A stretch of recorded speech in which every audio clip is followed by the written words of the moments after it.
টি-20 বিশ্বকাপ থেকে বাংলাদেশকে বাদ দিয়েছে আইসিসি, আর এখানে মূল কলকাঠি নেড়েছে বিসিসিআই।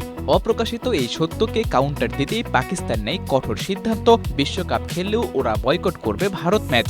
আর এতেই মাথায় হাত আইসিসি, ভারত এবং শ্রীলঙ্কা সবারই, কারণ এই ম্যাচের ওপরই যে আছে কোটি কোটি ডলারের সমীকরণ।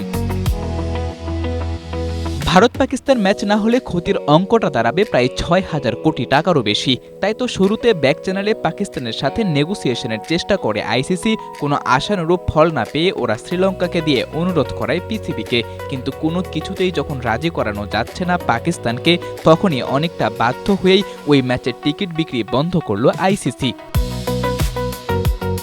১৫ ফেব্রুয়ারি কলম্বোর প্রেমাদাসা স্টেডিয়ামে হওয়ার কথা ছিল ভারত পাকিস্তানের মহারণ। ম্যাচটির জন্য প্রথম পর্বে যে টিকিট ছাড়া হয়েছিল তা কয়েক ঘন্টার মধ্যেই শেষ হয়ে যায়। অনেক সমর্থকই এখন অপেক্ষা করছে দ্বিতীয় পর্বের জন্য।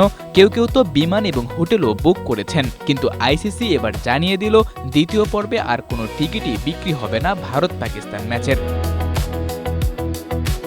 জানা গেছে আইসিসি পাকিস্তান সরকার কিংবা পিসিবির থেকে ভারতের বিপক্ষে ম্যাচ খেলার পূর্ণ নিশ্চয়তা না পেলে এই ম্যাচের টিকিট আর বিক্রি করবে না, কারণ আইসিসি আর নিজেদের আর্থিক ক্ষতি বাড়াতে চায় না। তবে পাকিস্তানের এই বয়কট ইস্যুতে আইসিসিও এখনই যেতে চায় না হার্ডলাইনে। সংস্থাটি শেষ মুহূর্ত পর্যন্ত পাকিস্তানকে রাজি করানোর চেষ্টা চালাবে, এমনকি পাকিস্তানকে বিশেষ কোনো একটা ফেভার দিয়ে তাদের মুখ রক্ষা করে হলেও ভারতের বিপক্ষে ম্যাচের জন্য রাজি করাতে চায় ICC. Sadatur Rafi, Asia post.